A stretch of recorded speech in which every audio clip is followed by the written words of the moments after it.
let Z denotes the center of a group G if G by Z is cyclic, then G is abelian.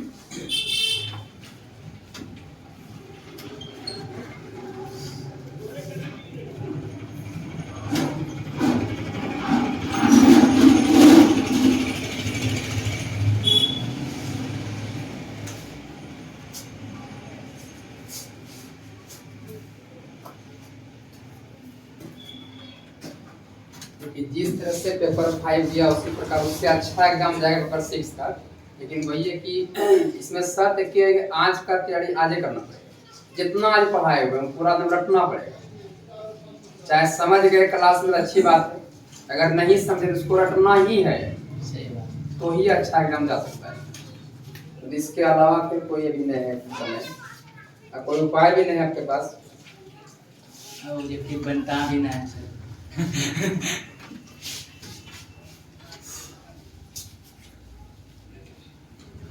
ये सवाल 2015 में, 2017 में, 2019 में पूछा हुआ है।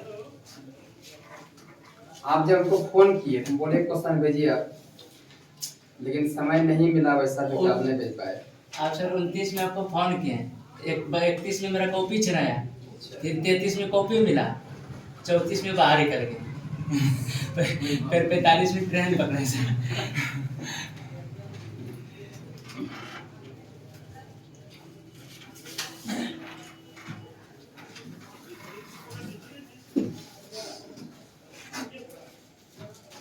चलिए थ्योरम को समझिए, थ्योरम इम्पोर्टेंट है। अभी तक में टोटल जहाँ तक हमको याद है 3 गो थ्योरम आपको बताए हुए है ना। ये चौथा थ्योरम है। ये बताने के बाद एक थ्योरम और बताएंगे आपको, class equation. Find the class equation. ये 5 थ्योरम जब बता देंगे इसमें से आपका 2 गो थ्योरम आएगा 100%। अभी तक का जो पूछा हुआ है 2006 से लेके 2022 तक, उसमें से 6 थ्योरम में 2 थ्योरम आना है। अब ये 6 थ्योरम आज तक में आपका पूरा कंप्लीट हो जाएगा। कि जैसे कंप्लीट होगा तो यहाँ से जाके पूरा टाइम मान लेना है, क्या समझे। कि जैसे कल आइएगा हम देंगे आपको 6 थ्योरम बनाने के लिए, तो बनाने के लिए जो देंगे तो उसमें बना के दिखाना है। और देखिए रहेंगे जो सब पूछते हैं वही सब आता भी है। उस दिन रात में दिए थ्योरेट्री वाला आ गया, तो फिक्स क्वेश्चन है, उसको तैयार कीजिए। चलिए अब यहाँ पर देखिए थ्योरम क्या करता है, इसका हर एक पार्ट को समझिए। यहाँ पर कहता है कि जेड जो है डिनोट करता है किसको, सेंटर ऑफ ए ग्रुप जी को। ये बात तुमको पहले से पता है कि जेड है क्या, तो centre of the group G है। कहता है कि जी बाय जेड जो है ये आपका साइक्लिक है। जी बाय जेड साइक्लिक है, तब जो है ये जी बाय जेड अबेलियन होगा, ये साबित कीजिए। जी बाय जेड साइक्लिक है तब ये जी आपका अबेलियन है, ये आपको साबित करना है। समझ गए। तो यहाँ पर जी बाय जेड आपको साइक्लिक दिया हुआ है, तब यहाँ पर जी को अबेलियन साबित करना है। तो अबेलियन साबित करने के लिए हमको क्या दिखाना, अबेलियन के लिए कितना बार, 5 बार। तो चूंकि यहाँ पर जी बाय जेड है और जेड के बारे में हमको पता है कि ये centre of the group G है, जी यहाँ पर ग्रुप है और जी को अबेलियन दिखाना है। अबेलियन दिखाने के लिए कौन सा बात दिखाना पड़ेगा, कम्यूटेटिविटी। अगर ये कम्यूटेटिविटी दिखा देते हैं कि a इंटू बी अगर बराबर है b इंटू ए का, मेरा काम हो जाएगा। हमको यही चीज दिखाना है कि a इंटू बी जो है ये बराबर है b इंटू ए का। अब इस चीज को दिखाने के लिए देखिए क्या करें, एक चीज और समझिए। ये जी बाय जेड जो है ये आपका साइक्लिक है, इतना इज साइक्लिक। अब ये साइक्लिक होता क्या है समझिए, साइक्लिक किसको कहा जाता है समझिए। जी बाय जेड एक सेट है, जी बाय जेड जो है ये एक सेट है। अगर याद होगा तो हम बता चुके हैं जी बाय जेड ये जो शकल होता है ऐसे शकल को कहा जाता है क्या, कोसेंट। जी बाय जेड ऐसे शकल को कहा जाता है कोसेंट ग्रुप। जहां पर ये जेड जो है ये आपका नॉर्मल सब ग्रुप होता है, जी यहाँ पर ग्रुप है। अब यहाँ पर ये भी समझिए जी बाय जेड कोसेंट ग्रुप है और ये एक सेट होता है जिसमें कैसे वस्तुओं को रखा जाता है समझिए, जिसमें जेड को रखते हैं और बाकी जी के वस्तुओं को रखा जाता है। जी और ये आपका ए, जेड और ये आपका बी, जहां पर ये कह सकते हैं ए और बी जो है ये कहाँ का वस्तु है, ग्रुप जी का वस्तु। मतलब मोटा मोटी ये समझिए जी बाय जेड एक सेट होता है जिसमें जेड और ग्रुप के वस्तुओं को रखा जाता है, जेड और ग्रुप के वस्तुओं को इसमें जमा किया जाता है। जैसे यहाँ पर देखिए हम कह रहे हैं कि ये जी जो है एक सेट है मतलब ग्रुप है जिसमें वस्तु है ए बी सी।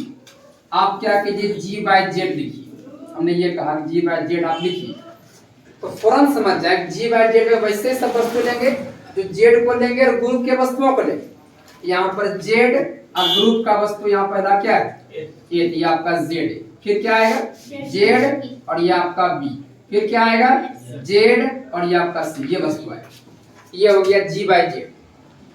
तो जी बाय जेड में कैसे सब वस्तुओं की एंट्री होगी सभी कोई समझे, जेड और ग्रुप के वस्तुओं का एंट्री यहाँ पर होना है।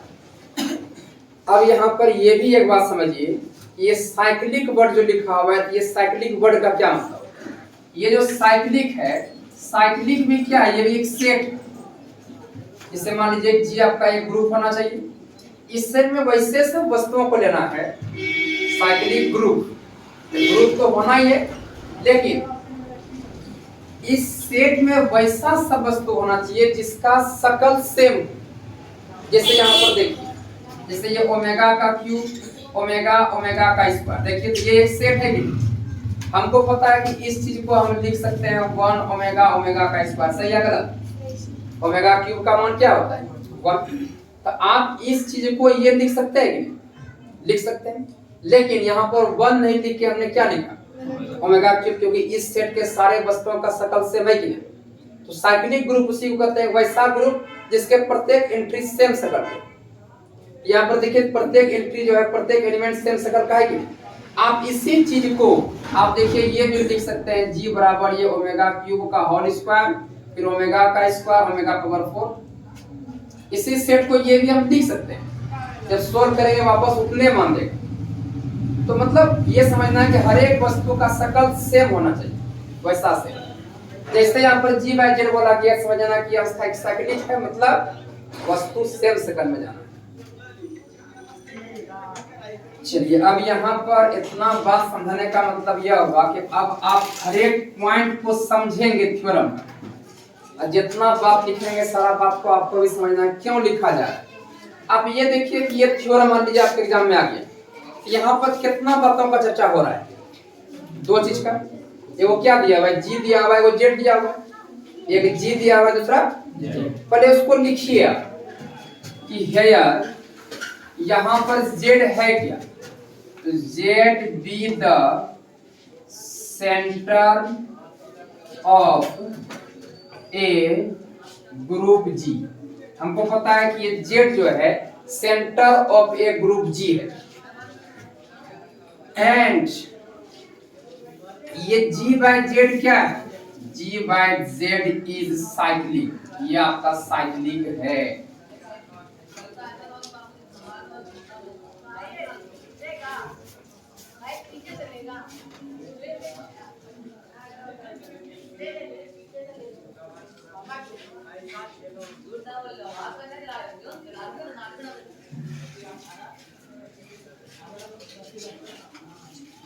ये हो गया, ये तो दिया हुआ था, इसको मैं लिख लिया, अपना बात तो चर्चा यहाँ पर हो रहा है।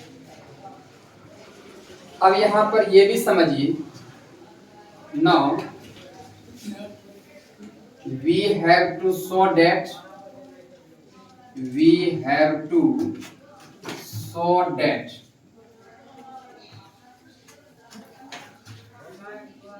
G is abelian, G abelian group है, ये हमें साबित करना है। अब अबेलियन होने के लिए हमको क्या साबित करना पड़ेगा, कॉम्यूटेटिविटी मतलब ए बी बराबर बी। अब यहाँ पर समझिए, ये जी को अबेलियन साबित करेंगे किसकी मदद से, जब जी बाय जेड क्या दिया हुआ है, साइक्लिक दिया हुआ है। यहाँ पर देखिए, माना कि Z alpha is the generator of G by Z. हमने क्या कहा कि ये जेड अल्फा जो है ये जनरेटर है किसका, जी बाय जेड का। मतलब जेड अल्फा जनरेट हो रहा है जी बाय जेड के सेट से। अब यहाँ पर ये समझिए, हमने जैसे जेड अल्फा कहा, ये मेंबर है किसका, जी बाय जेड का।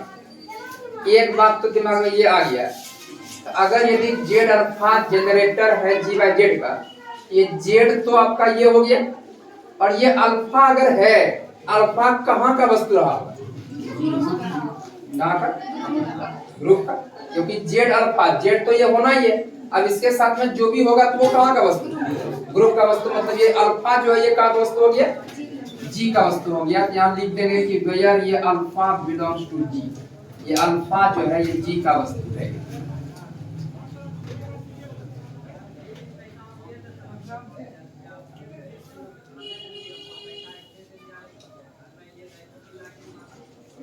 That is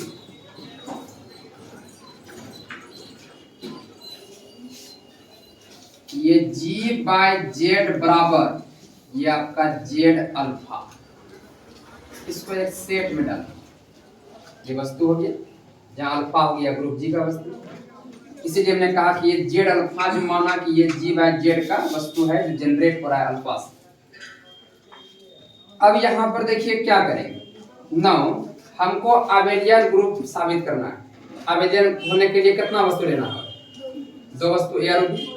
ये दो वस्तु कहां से लीजिएगा, ए और बी कहां से लिया, ग्रुप दो, ग्रुप जी से लिया। अगर यदि ए और बी जी में है एंड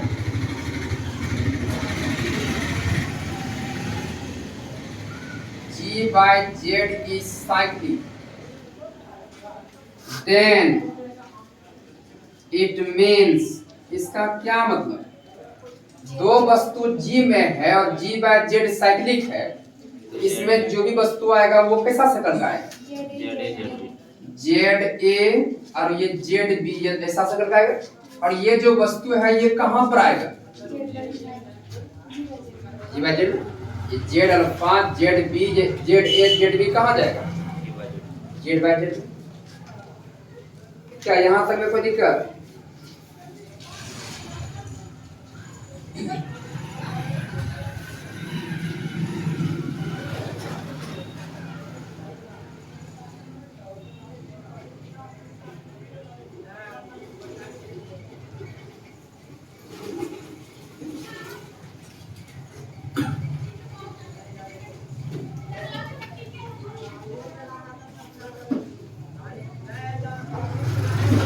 क्योंकि Z alpha is the generator of G by Z, इसीलिए जेड अल्फा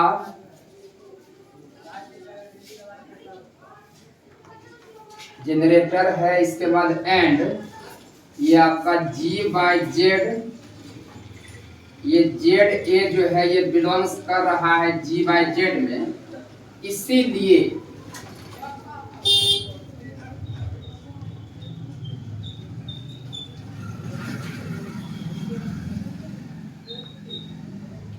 जेड ए बराबर हो जाएगा जेड अल्फा पावर एम का।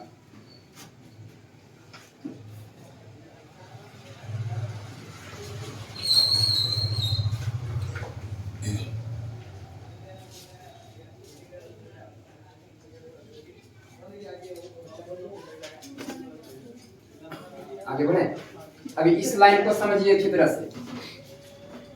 हमको पता है कि ये जेड अल्फा जो है ये जनरेटर है किसका, जी बाय जेड का।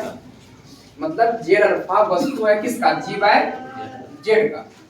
इसके बाद ये जेड ए भी वस्तु है किसका, जी बाय जेड का। हमने कहा चूंकि जेड अल्फा जनरेटर है जी बाय जेड का और जेड अल्फा में जेड ए वस्तु है जी बाय जेड का, इसीलिए जेड ए बराबर रहा होगा जेड अल्फा पावर एम का, जहां पर एम आपका कोई इंटीग्रल पावर है।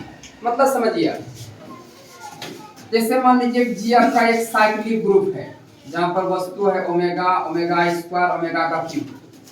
देखिए तो ये जो जनरेट हो रहा है वो किससे जनरेट हो रहा है, ओमेगा से।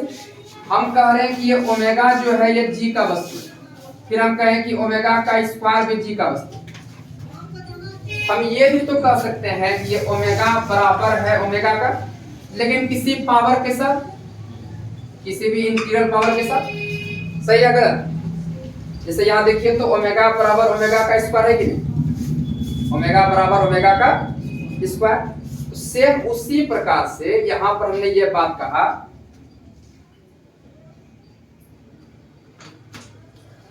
ये जेड अल्फा जनरेटर है जी बाय जेड का और जेड ए वस्तु है जी बाय जेड का, इसीलिए जेड ए बराबर होगा किसका, जेड अल्फा पावर एम का, क्योंकि ये सारा जनरेट है इसी से।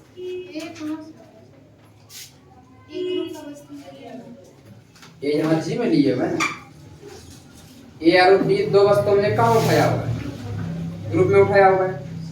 ए और बी अगर जी में है और जी बाय जेड आपका साइक्लिक है, इसका क्या मतलब कि जेड ए और जेड बी दोनों कहाँ रहा,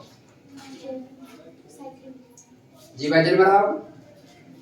हमने क्या कहा, जेड अल्फा जनरेटर किसका है, जी बाय जेड का, और इसके बाद जेड ए आपका है कहाँ पर, जी बाय जेड में, इसीलिए जेड ए बराबर होगा जेड अल्फा पावर एम का। क्या कोई दिक्कत,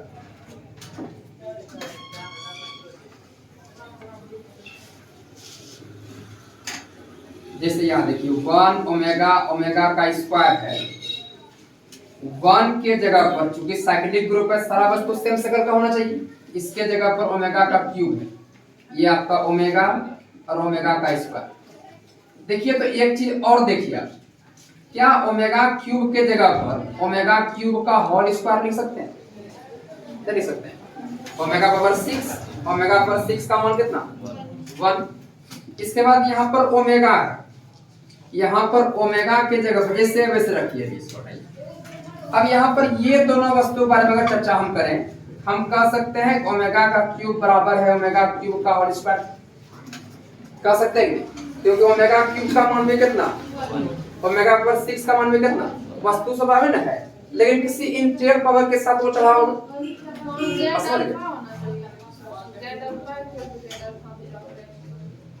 कहाँ पर, लास्ट लाइन में so Z alpha equal to Z alpha बराबर है। ये भी तो इसी का ना वस्तु है, दोनों कहाँ का वस्तु, जी का वस्तु। कोई वस्तु लेके हम ऐसा बात कर सकते हैं, बात समझे ये बात। चलिए अब यहाँ पर देखिए,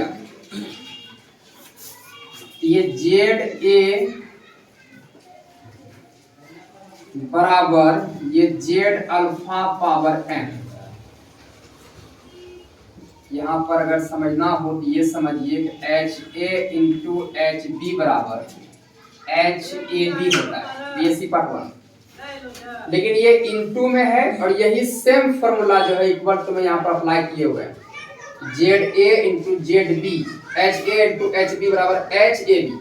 जो है एच का कम या कौन किया, जेड, और ये जो है वस्तु वो वस्तु लिखा गया, यहाँ पर अल्फा पावर एम है। इसको मान लीजिए आप कुछ, इसको मान लीजिए question number first. Again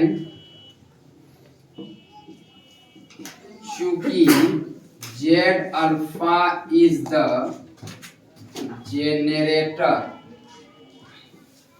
of G by Z, so and ZB belongs to G by Z, so ZB बराबर कितना, Z अल्फा पावर n।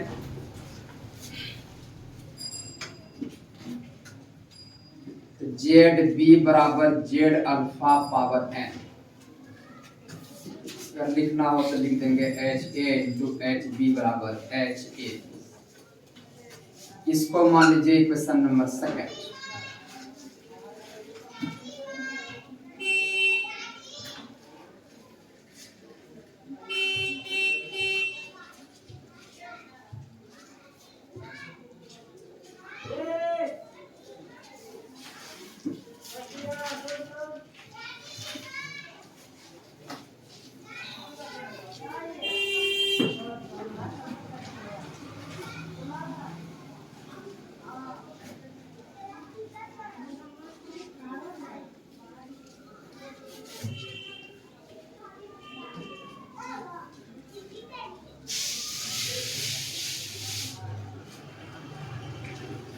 आगे बढ़े।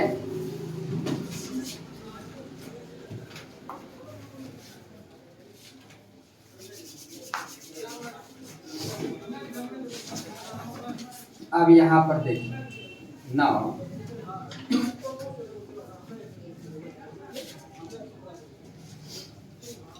A belongs to ZA।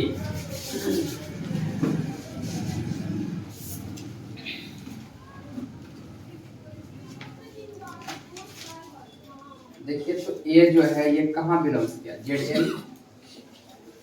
A ZM belongs करेगा, ZA भी क्या है, सेट है। कैसा सेट, कैसा को सेट, लेफ्ट या राइट, राइट को सेट। ये राइट को सेट, ये जो है ये राइट को सेट नाम बिलोंग्स करेगा, बिलोंग्स किया। A बिलोंग्स किया कहाँ पर, ZA में। इसके बाद A belongs to ZA। ZA किसके बराबर, जेड अल्फा पावर m के बराबर। ये वाला बातें आपने कहां से कर दिया।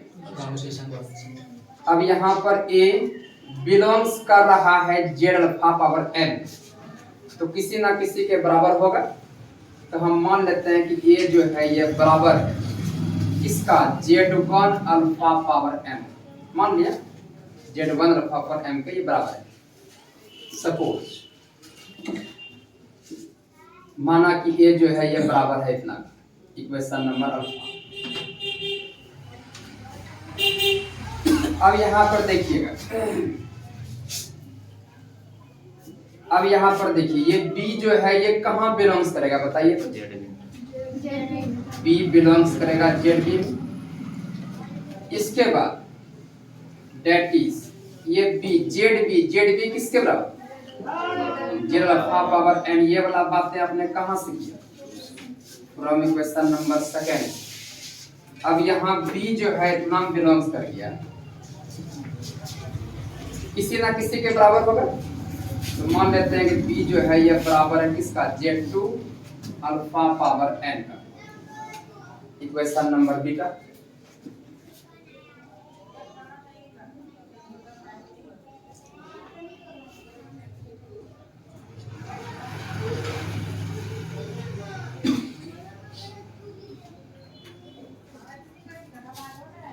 यहाँ से A का मान और B का मान हम क्लियर कर लिए। हमको अवेलियन दिखाना है। अवेलियन दिखाने के लिए A गुना B बराबर होना चाहिए B गुना A का। हमको क्या लेके चलना है, A गुना B। अब चलते चलते दिखा देंगे ये क्या हो जाए, B गुना A। इसको मिटावे।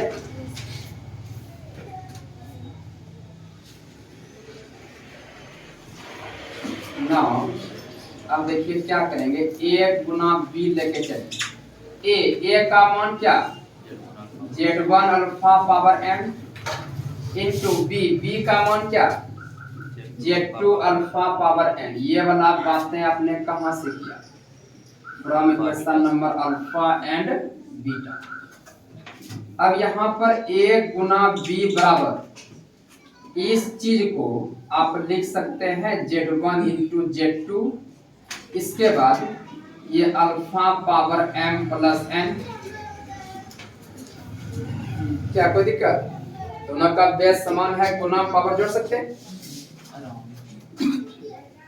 ये A और B बराबर,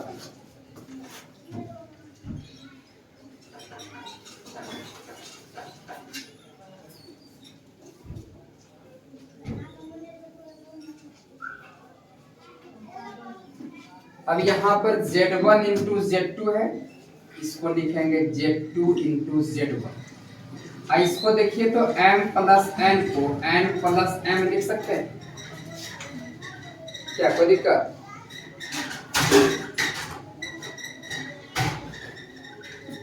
अब यहाँ पर देखिए a गुना b बराबर, अब इसी चीज को देखिएगा हम Z2 alpha power n into Z1 alpha power m लिख सकते हैं। देखिए अब यहाँ पर a गुना b बराबर Z2 अल्फा पावर n, किसका मान? b का मान। इसके बाद ये Z1 अल्फा पावर m किसका मान? a का मान। ये वाला बातें आपने कहाँ से कर दिया? From equation number alpha and beta से। a गुना b जो है ये बराबर हो गया b गुना a का। Clearly is an abelian।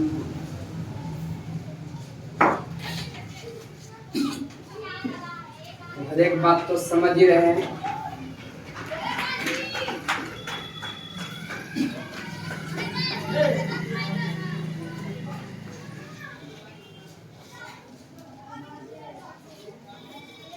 अब इस थ्योरम को देखिए, याद कैसे रखिएगा। ये तो सॉल्यूशन हो गया, हर एक बात को समझने वाला। यहाँ तक में आपको कोई दिक्कत नहीं होगा, पेन आपका यहाँ से यहाँ तक अपने आप चल जाएगा। लेकिन पीछे थोड़ा चलने में दिक्कत होगा, जहाँ लैंग्वेज लिखा है।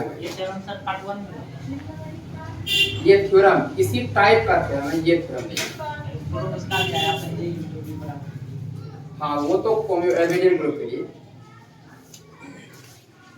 अब यहाँ देखिए थ्योरम को याद कैसे रखिएगा। वो चीज को याद तभी रख सकते हैं जब उसको आप सोच के रखेंगे, हाँ भाई कहाँ क्या था कैसे होगा, तब इसको रट आप नहीं सकते हैं। सबसे पहला काम क्या कीजिएगा, अगर थ्योरम आपके पास अगर आ जाए तो आपको ये बात सोचना है,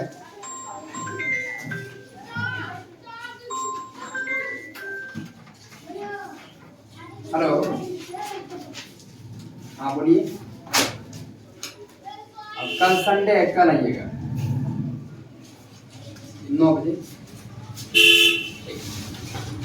अब यहाँ पर देखिए, अगर ये थ्योरम आ जाए, आपको ये से आपने जेड देखा, इसके बारे में लिखिए जेड है क्या, centre of a group G है। इसके बाद जी बाय जेड ये आपका क्या है, साइक्लिक है। हमारे दिमाग में बस एक बात आ रहा है, हमको अब अबेलियन दिखाना है। अबेलियन दिखाने के लिए a गुना b बराबर b गुना a दिखाना है। तो हमारा मेन फोकस होना चाहिए a में कोई वस्तु ले, b में कोई वस्तु ले। तो वस्तु कब ले पाएंगे? किसी ना किसी के मदद से। किसी ना किसी के मदद से कैसे? g बाय z साइक्लिक दिया वैसे की मदद से। अब इसको करने के लिए हमने क्या किया, हमने सबसे पहले माना कि z अल्फा जनरेटर है किसका, g बाय z का। जैसे हमने कहा कि g by z alpha generator है g बाय z का, तो बात आया कि अल्फा कहाँ का वस्तु रहा होगा, जी का वस्तु रहा होगा। यहाँ तक बात क्लियर हो गया। इसके बाद हमने क्या किया, हमको अबेलियन दिखाने के लिए हमको दो वस्तु लेना है। कहाँ से लेना? जी से। हमने ए और बी दो वस्तु हमने जी में उठाई। हमने ये कहा कि ए अगर जी में है और जी बाय जेड आपका साइक्लिक है, ये जेड ए कहाँ पर रहा, जी बाय जेड में। ये जेड ए कहाँ रहा होगा, बी अगर जी में है तो जेड बी कहाँ पर होगा, जी बाय जेड। तो पता ये चला कि जेड अल्फा भी जी बाय जेड का वस्तु है और जी जेड ए भी जी बाय जेड का वस्तु है। इसका मतलब यह हुआ ये जेड ए जो है बराबर होगा जेड अल्फा पर एम का, पावर कुछ ना कुछ होगा। या फिर ये जेड बी जो है जी बाय जेड में है और जेड अल्फा भी जी बाय जेड में है। इसका मतलब जेड बी बराबर रहा होगा जेड अल्फा पर एन का, जहां एम और एन दोनों इंटीरियर पावर हो गया, कुछ ना कुछ पावर होगा। ये मतलब हो गया। इससे वहां से पता ये चला ये जेड ए जो है ये बराबर हो गया किसी ना किसी का, तो वहां से जेड अल्फा पावर एन के बराबर हो गया, अल्फा पावर एन। ये बराबर हमको करना था। जेड बी जो है ये बराबर हो गया जेड अल्फा पावर एम का। ये जब हो गया फिर हमने देखिए क्या कहा, यही रिलेशन हमको निकालना था इतना की मदद से। ये जब हो गया फिर देखिए हमने क्या कहा, ये जो है ये कहाँ का वस्तु, सही है गलत? जब हो गया फिर हमने क्या कहा कि जेड ए इसके बराबर, ये जब इसमें बिलोंग्स कर रहा है किसी ना किसी के बराबर होगा, हमने जेड वन पर से कर दिया। फिर हमने क्या कहा बी जो है ये जेड बी का वस्तु, अब बी यहाँ पर अगर जेड बी का वस्तु है तो बी जेड बी किसके बराबर, इसके बराबर, बी फट से यहाँ पर बिलोंग्स कर गया, बी जैसे यहाँ पर बिलोंग्स किया तो बी किसी ना किसी के बराबर होगा, फट से कहा कि जेड टू का वस्तु है, Z two alpha from M, जैसे ये रिलेशन तैयार हुआ फट से लेकर आगे बढ़ गया। बस समझ गए? एक दो बार सिर्फ रिवीजन करना है, माइंड में सेट करना है कहाँ क्या करना है, उस बात को पोस्ट कर रखिए, इसके बाद जब बनाइए इसके बाद चलते रहेगा। अब एक थ्योरम इसमें आपका बच गया और उस थ्योरम जब अगर कंप्लीट होता है तो एक क्वेश्चन जो है आपका कंप्लीट हो जाएगा मॉडल से, एक क्वेश्चन आपका शाम में कंप्लीट हो जाएगा, दो क्वेश्चन हो जाएगा, फिर कल 12 बजे क्वेश्चन हो जाएगा, 3 क्वेश्चन मॉडल से हो जाएगा, इसके बाद फिर 2 क्वेश्चन आराम से पढ़ते रहेंगे।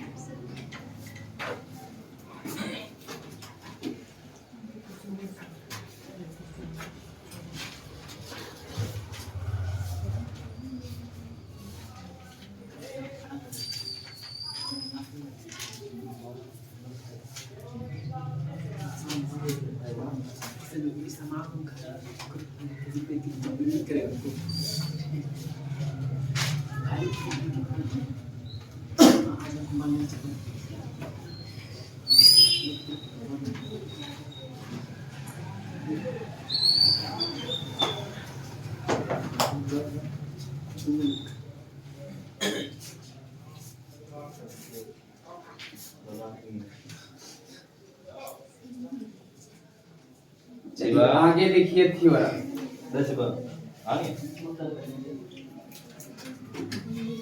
लेट माना कि a be an element of a group G, then 2 elements x y belongs to G give rise to the same conjugate of A if and only there be only to the some right cosec of the normalizer of A in G. Hence, so that if G is a finite group, then CA बराबर order of G by order of NA, that is the number of elements conjugate to A in G is the index of the normalizer of A in G.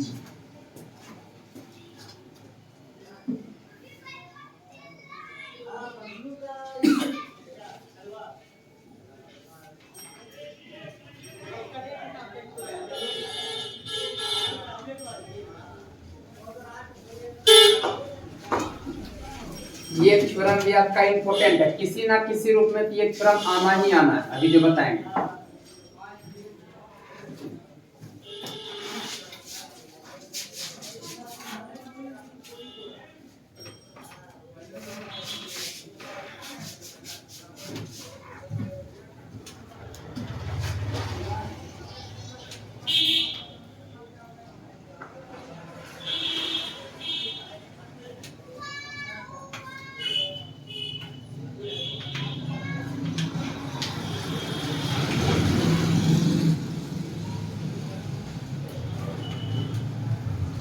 इस theorem का proof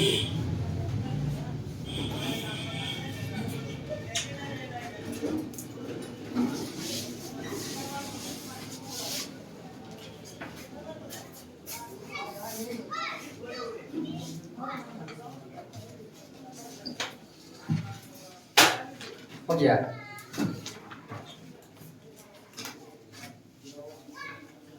सबसे पहली बात तो ये बता दें, ये जो थ्योरम लिखा हुआ है इसमें दो पार्ट है। ऊपर जो लिखा हुआ है वो एक पार्ट है, दूसरा जो लिखा हुआ दूसरा पार्ट। तो पहले पार्ट को हम प्रूव करेंगे, इसके बाद तब दूसरे में आएंगे। पहला वाला छोटा सा का है, दूसरा वाला भी छोटा सा का है, लेकिन इसमें लैंग्वेज है थोड़ा सा, बात ये है। इसका हर एक पार्ट को समझिए, ये कहना क्या चाहता है थ्योरम। सबसे पहले बात तो थ्योरम जो लिखा हुआ है पहले इसकी भाषा में समझिए, बाकी हमारी भाषा में समझना है।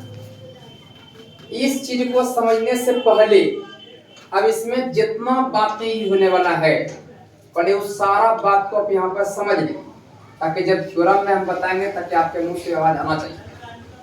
यहाँ पर बात जो होगा, सबसे पहले बात होगा NA का, और NA से पहले हम इंट्रोडक्शन करवा चुके हैं। NA है क्या? नॉर्मलाइजर। NA क्या है? NA को कहते हैं normaliser, normaliser of an element in A group G। Normaliser of an element A in group G। अब कहीं पर भी अगर Na लिखा रहेगा, इतना लाइन तो खुद से आप लिख दीजिएगा, बस समझ गए। मॉडल जब अगर पढ़ रहे हैं तो यहाँ पर यही है कि यहाँ कहीं पर अगर Na लिखा रहे, कहीं पर Ca लिखा रहे, तो उतना बड़ा का लाइन खुद से लिखना पड़ेगा। इसका नाम ही इतना बड़ा है तो लिखना तो पड़ेगा ही। Na है क्या? Normaliser of an element A in A group, एक ग्रुप G में एलिमेंट A का नॉर्मलाइजर, ग्रुप G में एलिमेंट A का नॉर्मलाइजर। इसको ऐसे पढ़, ये नॉर्मलाइजर है क्या? आपको बताए थे कि नॉर्मलाइजर एक सेट है। नॉर्मलाइजर एक सेट जो कि ग्रुप के वस्तुओं के साथ कम्यूट करता है। नॉर्मलाइजर एक सेट है। यहाँ नॉर्मलाइजर जो लिख रहे हैं वो कौन सा एलिमेंट का लिख रहे हैं? ए एलिमेंट। ये ए एलिमेंट ग्रुप के वस्तुओं के साथ कम्यूट करेगा। मतलब ये आपका x अगर G में है, इसका मतलब ax फट से कम्यूट करेगा, मतलब ax बराबर x, ये मतलब। तो कहीं भी अगर Na आ जाए तुरंत समझ जाए, Na ग्रुप के वस्तुओं के साथ कम्यूट करता है, इसका ये मतलब है। Na नॉर्मलाइजर ग्रुप के वस्तुओं के साथ कम्यूट करता है। अब कहीं पर अगर कह दें ऐसा कीजिए ना, हमको x को Na में लाना है, xa कहाँ बिलोंग्स करना चाहिए? x Na में तभी बिलोंग्स करेगा जब ये x कम्यूट्स क्या होगा, किसके साथ? मतलब अगर यदि ax xa के बराबर हो जाता है तो फट से हम कह देंगे ये x जो है कहाँ बिलोंग्स किया होगा? Na। अगर हम कह रहे हैं कि ये ya जो है बराबर है ay, तो y कम्यूट्स कर रहा है किसके साथ? फट से कह दें कि y कहाँ पर बिलोंग्स किया? Na। ये मतलब है। तो कहीं भी अगर बिलोंग्स करवाना हो पर समझ जाए कि ये चीजें उसके साथ, उस वस्तु के साथ कम्यूट कर जाए। अगर ये चीजें उस वस्तु के साथ कम्यूट कर जाता है मेरा काम हो जाता है। ये नॉर्मलाइजर का कॉन्सेप्ट क्लियर हो गया, इसमें कोई दिक्कत? नॉर्मलाइजर के बारे में आप समझ गए कि अगर एक का नॉर्मलाइजर लिख रहे हैं तो ये ग्रुप के वस्तुओं के साथ फट से कम्यूट करेगा, ये बात होगी। एक चीजें और यहाँ पर बार बार हमारे मुंह से निकलेगा, अब वो चीजें देखिए क्या है। वो चीजें हैं कोसेट। कोसेट का बार बार यहाँ पर यूज करें। आपको बताए थे कोसेट दो प्रकार का होता है, एक तो होता है लेफ्ट कोसेट और दूसरा राइट कोसेट। एक लेफ्ट कोसेट, दूसरा राइट कोसेट, दो प्रकार का होता है। कोसेट लिखते कैसे हैं समझिए। कोसेट जब भी बनेगा तो वो सब ग्रुप के साथ बनेगा। कोसेट जब भी बनेगा किसके साथ? सब ग्रुप के साथ। जैसे मान लीजिए H आपका कोई सब ग्रुप है और यहाँ पर A लगा हुआ है, ये HA हुआ, ये हो गया आपका A कहाँ पर, लेफ्ट में या राइट में? ये हो गया राइट कोसेट। इसको पढ़ना क्या है? राइट कोसेट ऑफ सब group H in G generated by K। कैसे पढ़ते हैं? राइट कोसेट ऑफ सब group H in G generated by, और ये जो है ये कहाँ का वस्तु? ग्रुप का वस्तु। ये कहाँ का वस्तु? ग्रुप का वस्तु। और यहाँ H आपका सब ग्रुप है। इसमें देखिए क्या करते हैं, इसमें सब ग्रुप के वस्तुओं को एक के साथ प्रोडक्ट के रूप में लिखा जाता है। जैसे यहाँ पर मान लीजिए H आपका कोई सब ग्रुप है, अगर सब ग्रुप है तो ये ग्रुप भी है, तो मान लेते हैं कि आपका H1, H2 और ये आपका आइडेंटिटी एलिमेंट। यहाँ पर ये HA है क्या? HA एक सेट है। ये HA अगर यदि राइट में है तो राइट कोसेट, ये अगर लेफ्ट में रहता तो ये आपका होता लेफ्ट कोसेट। ये भी क्या है? सेट। जो सब ग्रुप के वस्तुओं के साथ इसको लिखा जाए, सब ग्रुप के वस्तु, अब बाकी A को लिखना है। देखिए कैसे लिखेंगे, HA H1 और गुना E, इसके बाद H2 और गुना E, ये आइडेंटिटी गुना ये आपका E, ये होता है राइट कोसेट। तो कैसे लिखना सबको समझिए। अगर लेफ्ट कोसेट अगर कहें लिखने के क्या लिख सकते हैं, बस शर्त ये कि A लगाना है पहले, इसके बाद तब H के वस्तुओं को लें। तो बोलिए कौन कैसे कैसे लिखिएगा? A H1, A H2, A E, ये ना हुआ। तो राइट कोसेट या लेफ्ट कोसेट क्या है सभी को समझ गए, लेकिन शर्त है ये H आपका सब ग्रुप होना चाहिए, तब ये आपका कोसेट बनेगा। तो कोसेट का भी नाम आप सुन लीजिए। अगर A राइट में लगा हुआ है तो राइट कोसेट, A अगर लेफ्ट में लगा हुआ है तो ये हो गया आपका लेफ्ट कोसेट। तो कोसेट का नाम अच्छी तरह से आपने सुन लिया, इसमें कोई दिक्कत अब नहीं है। चलिए अब यहाँ पर एक चीज को और समझिए, वो चीजें क्या है?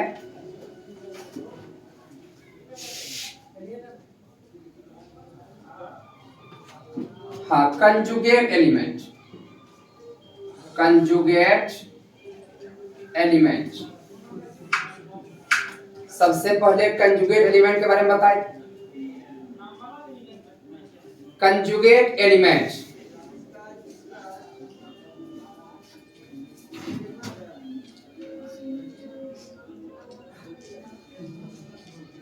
अब यहां देखिए, तो कंजुगेट एलिमेंट के बारे में क्या बताया। अगर कहीं भी आप लिख रहे हैं कंजुगेट एलिमेंट, तो कंजुगेट एलिमेंट को डिनोट करने के लिए ऐसे बताएं। ये क्या है? कंजुगेट एलिमेंट का सिंबल। कहीं पर अगर ऐसा है, अगर आप कह रहे हैं कि A कंजुगेट है किसका? B का। A कंजुगेट है किसका? तो वहां पर जब डेफिनेशन बताए थे तो वहां देखिए क्या बताए थे, A और B आपका कोई वस्तु है ग्रुप G का। A और B दो वस्तु है कहाँ का? ग्रुप G का। तब B को अगर A का कंजुगेट कहना है, इसको इस प्रकार से लिखेंगे और इसको डिफाइंड कैसे करेंगे? B बराबर X इनवर्स AX। यही बहुत ज्यादा यहाँ पर यूज होगा इसी चीज का। ये अगर समझ गए थ्योरम का एक एक पॉइंट समझिएगा। A और B दो वस्तु है ग्रुप G का, और X भी मान लिया ग्रुप G का है वस्तु। तब अगर बी को कंजुगेट कर रहे हैं एलिमेंट ए का, इसको इस प्रकार से लिखेंगे। डिफाइन कैसे करेंगे? तो बी बराबर एक्स इनवर्स ए एक्स, मतलब ग्रुप का वस्तु का इनवर्स ए एक्स। समझ गए? अगर बोलिए तो अगर ए को कहना हो कि बी का कंजुगेट है तो क्या लिखिएगा? ए इज कंजुगेट टू, डिफाइन कैसे करें? ये आपका ए बराबर एक्स इनवर्स, ये आपका बी और ये एक्स, ये क्या कोई दिक्कत? अगर हम कहते हैं कि same conjugate, same conjugate, same conjugate बोलने क्या मतलब? जैसे ए इज कंजुगेट टू ए, सही है गलत? ये क्या हुआ? Same conjugate. अगर ये लिखा हुआ है जिसका क्या मतलब? ए बराबर एक्स इनवर्स ए एक्स, ये मतलब ये हुआ सेम कंजुगेट।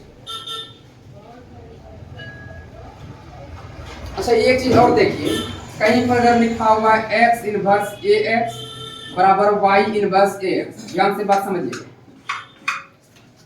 एक्स इनवर्स ए एक्स का क्या मतलब? अगर कहीं पर लिखा हुआ है एक्स इनवर्स ए एक्स बराबर किसका है? बी का। फट से कहते हैं कि बी कंजुगेट है किसका? ए का। अगर हम यहां पर कहते हैं कि एक्स इनवर्स ए एक्स बराबर ये आपका एक्स इनवर्स, यहां लिखिए, यहां दोनों एक्स और वाई दोनों आपका ग्रुप का ही वस्तु है। एक्स इनवर्स ए एक्स बराबर है वाई इनवर्स ए एक्स, मतलब ये भी कंजुगेट एलिमेंट का डेफिनेशन है और ये भी कंजुगेट एलिमेंट का डेफिनेशन, लेकिन किसका कंजुगेट? सर ये कैसे हुआ था? सॉरी यहाँ वाई, ठीक है। यहाँ पर देखिए तो x इनवर्स ए एक्स बराबर है y इनवर्स ए वाई का, इसका मतलब ये दोनों जो है क्या है? कंजुगेट है। अब कंजुगेट किसका है? एलिमेंट ए का। दोनों कंजुगेट किसका? ए का एलिमेंट, ए एलिमेंट का कंजुगेट है। जैसे यहाँ समझिए, अगर x कंजुगेट है a का, इसको क्या लिखिएगा? a बराबर x इनवर्स ये लिखिएगा। फिर से हम क्या कर रहे हैं कि a कंजुगेट है a का, a बराबर y इनवर्स a x लिख सकते हैं, ये लिख सकते हैं, कोई दिक्कत? देखिए तो a किसके बराबर? a अगर a के बराबर है, एक साइड दूसरे से बराबर कर सकते हैं, तो बराबर कर सकते हैं, मतलब x इनवर्स a x बराबर y इनवर्स a y। मतलब ये लाइन क्या बता रहा है कि ये सेम चीज का कंजुगेट है, ये सेम चीज का कंजुगेट है, ये बता रहा है। तो कंजुगेट एलिमेंट भी अच्छी तरह समझ गए, नॉर्मलाइजर भी समझ गए, इसके बाद ये आपका कोसेट भी समझ गए। अब थ्योरम का एक एक पार्ट को समझिए कि ये कहना क्या चाहता है। अब सारा बात अब समझिएगा।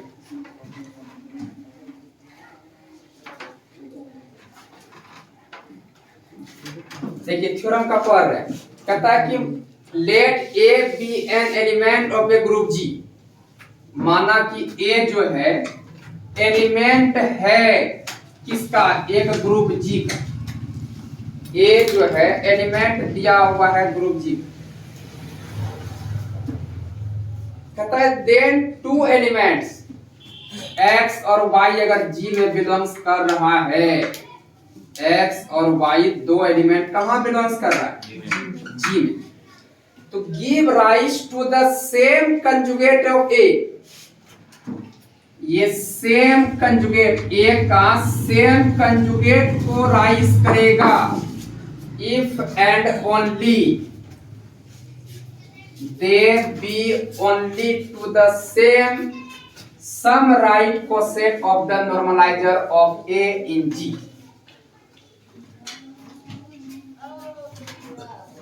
यहां पर सम नहीं होगा, same SAM, same same right coset of the normalizer of A in G। अब यहां पर समझिए, यहां पर ये वो वर्ड लिखा हुआ है if and only, I develop का मतलब इफ एंड ओनली, दोनों तरफ से काम करना। ये चीज को लेके चलना है और ये लाइन को दिखाना है, और ये लाइन को लेके चलना है और ये लाइन को दिखाना है। ये मतलब अब ये समझिए क्या कहता है, बस इतने का थ्योरम है। अभी तक में ये 2 लाइन में बस यहाँ तक में बस एक के बात क्लियर हुआ है, ए भी एलिमेंट है ग्रुप जी का, और एक्स वाई अगर जी में है तो ये सेम कंजुगेट को राइज करेगा तब और तभी जब ये सेम राइट को सेट हो किसका, नॉर्मलाइजर।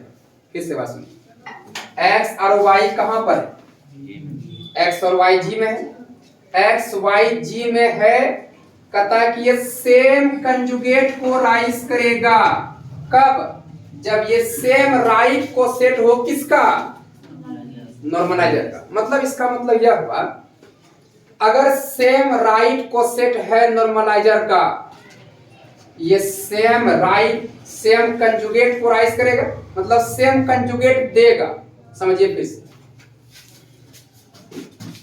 जैसे मान लीजिए अब एग्जांपल समझिए, एंड ए क्या है, नॉर्मलाइजर, और हमको पता है, प्रूव कर चुके हैं कि नॉर्मलाइजर इज ए सब ग्रुप, प्रूव किए, नॉर्मलाइजर इज ए सब ग्रुप, नॉर्मलाइजर सब ग्रुप है, ये हमको पता है। कहता है कि नॉर्मलाइजर अगर सेम राइट को सेट अगर दे रहा है, ये देखिए तो एन ए आपका सब ग्रुप है और ये एक्स ग्रुप का वस्तु है, ये एच ए अगर लिखते हैं तो ए आपका ग्रुप का वस्तु, एच आपका सब ग्रुप, यहाँ भी एन ए आपका हो गया सब ग्रुप और एक्स आपका हो गया ग्रुप का वस्तु। इसको आप राइट को सेट कहिएगा, राइट को सेट कहिएगा, लेकिन राइट को सेट किसका, एन ए का। हाँ, इसको भी आप क्या कहिएगा, राइट को सेट किसका, वाई का। तो राइट को सेट किसका, ये एन ए का। थ्योरम कह रहा है same right coset of the normaliser of a in G, a का नॉर्मलाइजर अगर सेम है, ए का नॉर्मलाइजर अगर सेम है, ये कब, जब एक्स वाई कहां बिलोंग्स कर रहा है, जी में, तब ये आपका सेम कंजुगेट को राइज करेगा। मतलब कि अगर नॉर्मलाइजर, अगर राइट नॉर्मलाइजर जो है अगर राइट को सेट के बराबर अगर है तो ये सेम कंजुगेट देगा, ये बातें बता रहा है। मतलब ये हुआ, ये जो राइट को सेट का नॉर्मलाइजर है, देखिए तो बराबर है कि बराबर अगर लेके चलते हैं, ये हमको ये बता रहा है कि आगे चल के जो है ये आपका सेम कंजुगेट देगा। अब कंजुगेट क्या होता है वो तो बतेबे किए भैया, सेम कंजुगेट देगा, इसका मतलब यह हुआ कि x इनवर्स ए एक्स बराबर y इनवर्स ए वाई देगा। देखिए सेम कंजुगेट दिया कि कौन सा एलिमेंट का, एलिमेंट का। यही बातें क्रम कर रहा है कि नॉर्मलाइजर का अगर सेम राइट को सेट है, नॉर्मलाइजर कैसा, नॉर्मलाइजर कैसा, राइट को सेट, राइट को सेट यहाँ पर नहीं, राइट को सेट का नॉर्मलाइजर अगर सेम है, राइट को सेट का नॉर्मलाइजर सेम है, ये क्या करेगा, सेम कंजुगेट देगा एलिमेंट ए का, सेम कंजुगेट देगा, यही प्रूव करना है। चलिए अब हर एक बात को समझिएगा।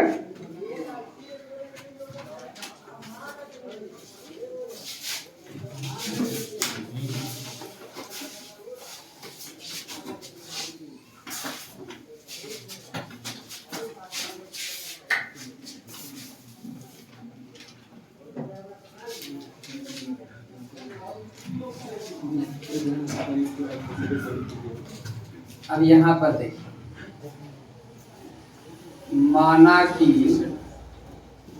N A is a normaliser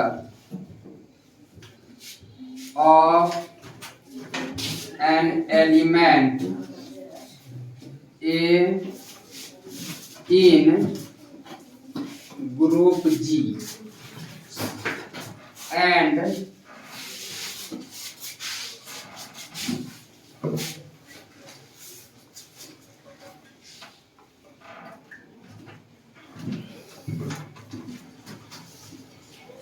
G is a group. हमें देखिए क्या लिखे हुए, लैंग्वेज को समझिए, कभी कुछ नहीं बोले, जिस बोले वही लिखे। माना कि Na क्या है, नॉर्मलाइजर है, एलिमेंट ए का ग्रुप G में, और ये G आपका क्या है, तो ये आपका एक ग्रुप है।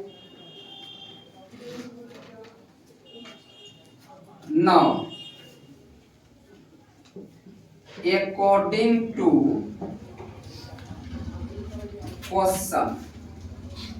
क्वेश्चन के अनुसार देखिए अब काम क्या कर रहे हैं। यदि नॉर्मलाइजर का राइट कोसेट x के साथ, नॉर्मलाइजर का राइट कोसेट अगर y के साथ क्या है, बराबर है। ये क्वेश्चन में कर रहा है कि right coset of the normaliser अगर सेम है, right coset of the normaliser same है, ये सेम कंजुगेट को राइट करेगा, ये हमें प्रूव करना है। तो प्रूव करने के लिए अब यहाँ पर समझिए, ये क्वेश्चन के अनुसार ये बात में लिखा हुआ है, दैट इज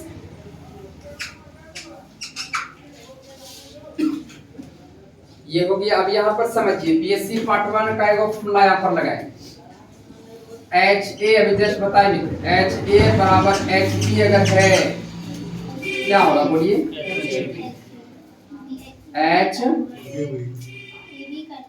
AB का इनवर्स कहाँ बिलोंग्स करेगा, ये फॉर्मूला को याद कीजिए। HA किसके बराबर, HB बराबर AB का इनवर्स कहाँ बिलोंग्स किया, H, जहां H आपका क्या है, सब ग्रुप। यहां भी देखिए तो Na क्या है, सब ग्रुप।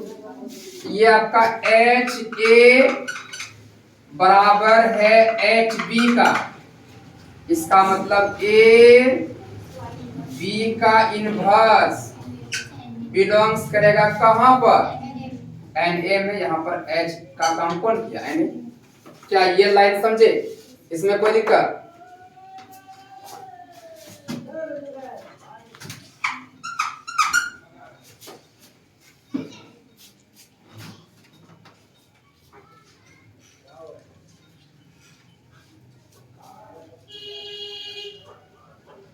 अब देखिए, तो इतना बेसिक बताने के बाद हमको लगता है तो बोलना चाहिए अपने आप, X अगर बिलोंग्स किया है Na में, कुछ ना कुछ तो मतलब रहा होगा।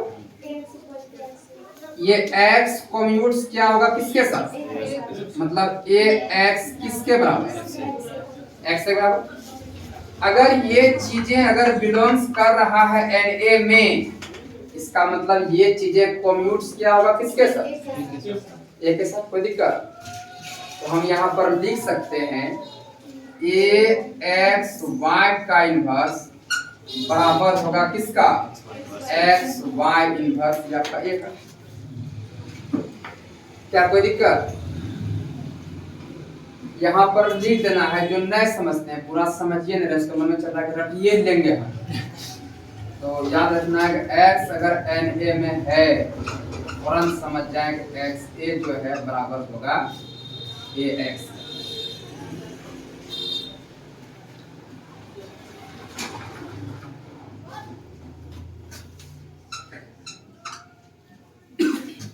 AXY का इनवर्स बराबर XY का इनवर्स A।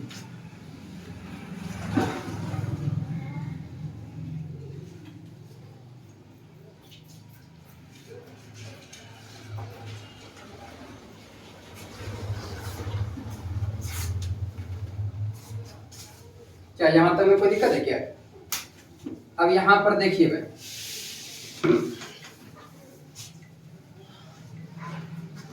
देखिए हम देखिए क्या कर रहे हैं। ये LHS मतलब फ्री साइड में x के इनवर्स से ये XY का इनवर्स, और इस साइड में जो है पोस्ट में किससे, y से मल्टीप्लाई कर रहे हैं। यहाँ पर देख कर, यहाँ देख के ना, यहाँ देखो यहाँ पर y का इनवर्स है, ये कटाना है, किससे कटेगा? y से। यहाँ पर x है, इसको कटाना है, किससे कटेगा? x इनवर्स से। इसीलिए हमने इधर x इनवर्स से और इधर y से हमने मल्टीप्लाई किया। सेम यही काम इधर पे कीजिए। ये आपका हो जाएगा x inverse x y inverse a और ये आपका y। क्या कोई दिक्कत? यहाँ से देख के करना कैसे कटेगा।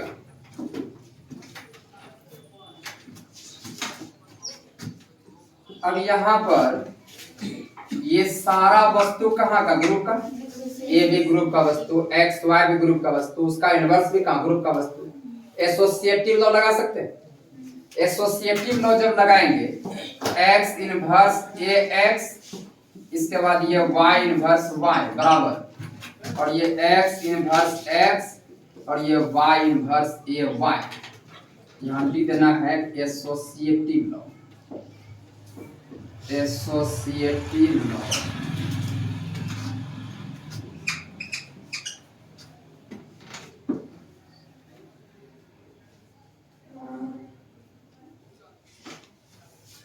अब x इनवर्स ए एक्स, किसी वस्तु को उसके इनवर्स से गुना कीजिए, क्या देगा? आइडेंटिटी। किसी वस्तु को उसके इनवर्स से गुना कीजिए, आइडेंटिटी देगा। और ये y इनवर्स और ये y यहाँ पर लिख देना है, जो जानते हैं x को उसके इनवर्स से गुना कीजिए, आइडेंटिटी ही देगा।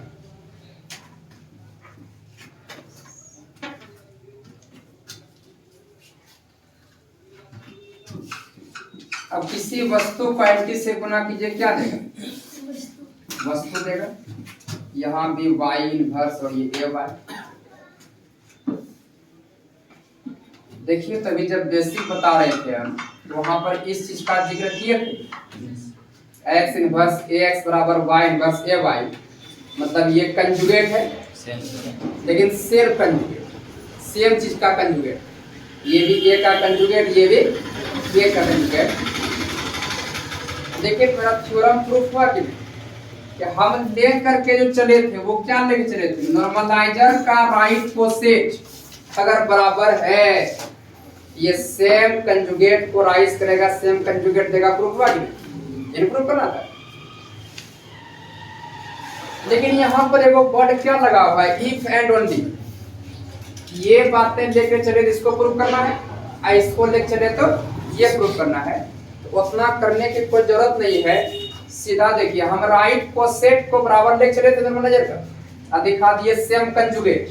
अब क्या करेंगे? सेम कंजुगेट को बराबर ले चलेंगे और दिखा देंगे सेम राइट कोसेट है बराबर।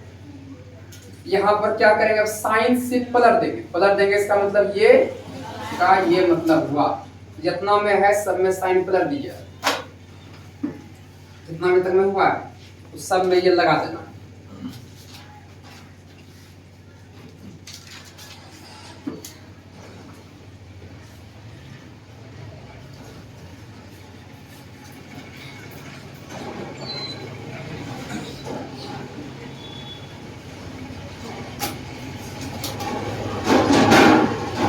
चीजें हमें प्रूव करना।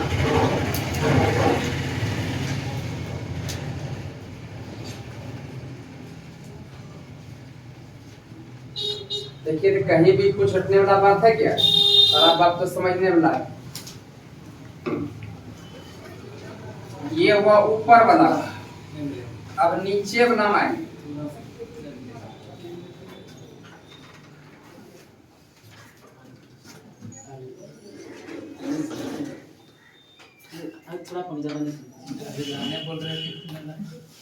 अब 4 10 पार्ट। अब दूसरा पार्ट देखिए क्या कहता है। क्या है? इधर से ला दिया। सब कोई बात नहीं, यहीं तक ऐसा होता है कॉलेज पर। इसके बाद कोई को करेगा।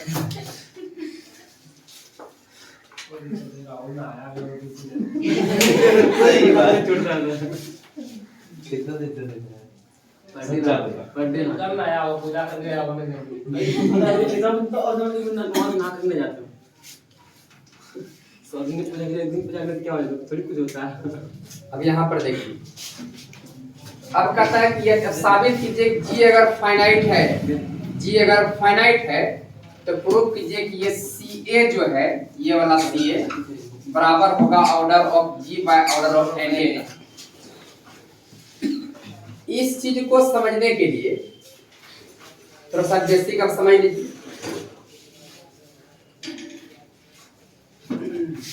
देखिए बेसिक क्या समझना है।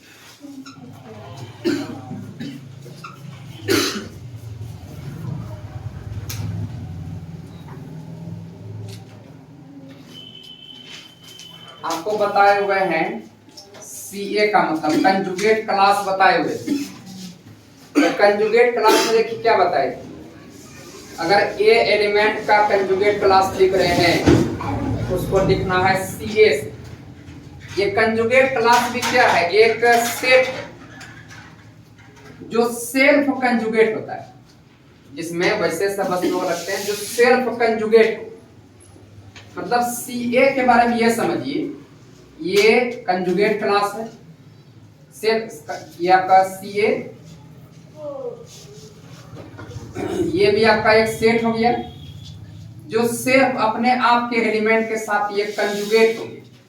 अपने आप के एलिमेंट के साथ कंजुगेट होना है, सेल्फ कंजुगेट होता है। सेल्फ कंजुगेट होता है, इसका क्या मतलब, ए कंजुगेट ए अपने आप का कंजुगेट है कि बी कंजुगेट ए अपने आप का कंजुगेट है कि। तो मतलब सी ए के बारे में नाम क्लियर है कंजुगेट क्लास। इसका नाम clear, conjugate class of an element a. मतलब ये ए एलिमेंट अपने आप के साथ कंजुगेट होगा। बात समझ गए। तो सी ए अगर कहीं भी लिखा है तो तुरंत समझ जाए कि ये सी ए क्या है, कंजुगेट क्लास है एलिमेंट ए का, जो अपने आप के एलिमेंट के साथ कंजुगेट होना है। बात समझ गए। इस बात को सिर्फ याद रखना है। अब आगे का थ्योरम क्या कहता है इसको समझिए, और इसको समझने के लिए पहले 3-4 बात समझना पड़ेगा बीएससी पार्ट 1 में। ये लागू तभी है जब जी आपका फाइनाइट है। कहता है जी अगर फाइनाइट है, ये सी ए, और ये सी ए के बारे में लिखाए थे हम, जहां पर लिखाए थे कंजुगेट क्लास, उसके नीचे में लिखाए थे सी ए है क्या, ये सी ए के बारे में लिखाए थे, ये सी ए है number of conjugate class, number of conjugate class. Conjugate class के नंबर को हम ये सी ए कहते हैं। कंजुगेट क्लास के नंबर को ही क्या कहते हैं, सी ए। कंजुगेट क्लास के नंबर को सी ए कहा जाता है। अब यहां पर ये समझिए, अभी जस्ट हम जो ऊपर के थ्योरम पढ़े तो वो हमको क्या बताया, यदि नॉर्मलाइजर राइट को सेट का नॉर्मलाइजर अगर बराबर है, राइट को सेट का नॉर्मलाइजर अगर बराबर है, ये सेम कंजुगेट देगा, मतलब सेम कंजुगेट देगा। सीए मतलब कंजुगेट क्लास। ये सीए का क्या मतलब, सेम कंजुगेट देगा, मतलब अपने आप का कंजुगेट होगा, मतलब कंजुगेट क्लास की बात हो गई है।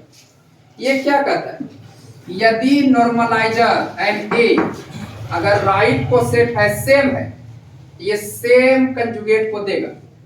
हम यहां पर ये भी कह सकते हैं, यदि ये नॉर्मलाइजर अगर सेम कंजुगेट नहीं देगा, मतलब डिफरेंट देगा, अगर ये डिफरेंट देगा, ये कंजुगेट क्लास भी क्या देगा, डिफरेंट देगा।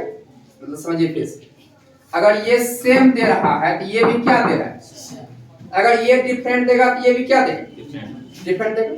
अगर ये सेम है तो ये भी सेम, ये अगर डिफरेंट है तो ये भी क्या, डिफरेंट। मतलब ये हो जाएगा, यदि राइट को सेट नॉर्मलाइजर का अगर सेम है तो ये सेम कंजुगेट को राइज करता है। मतलब यहां पर अगर 5 टू वस्तु है, यहां पर भी 5 टू वस्तु होगा।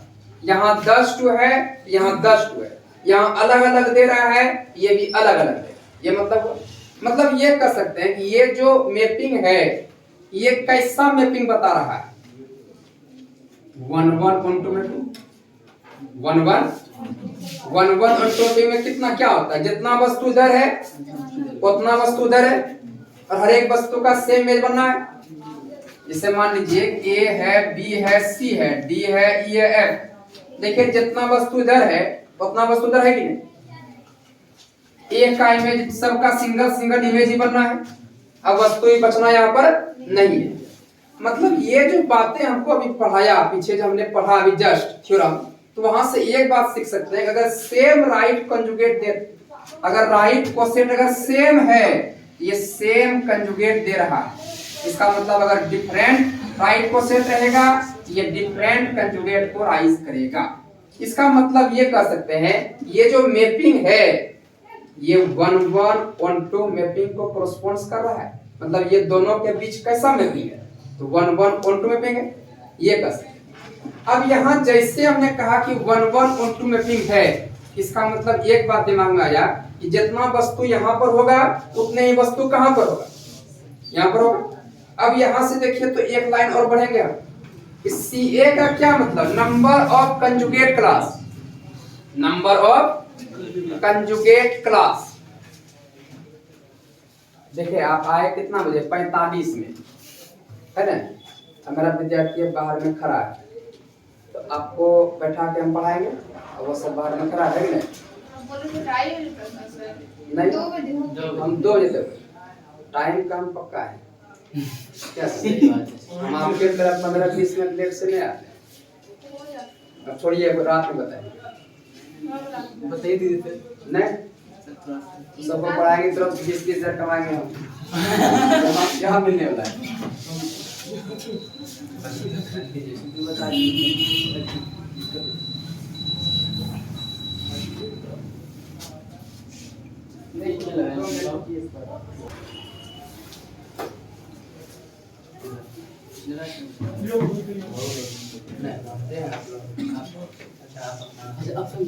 अब यहाँ पर देखिए आपको जरूरी नहीं,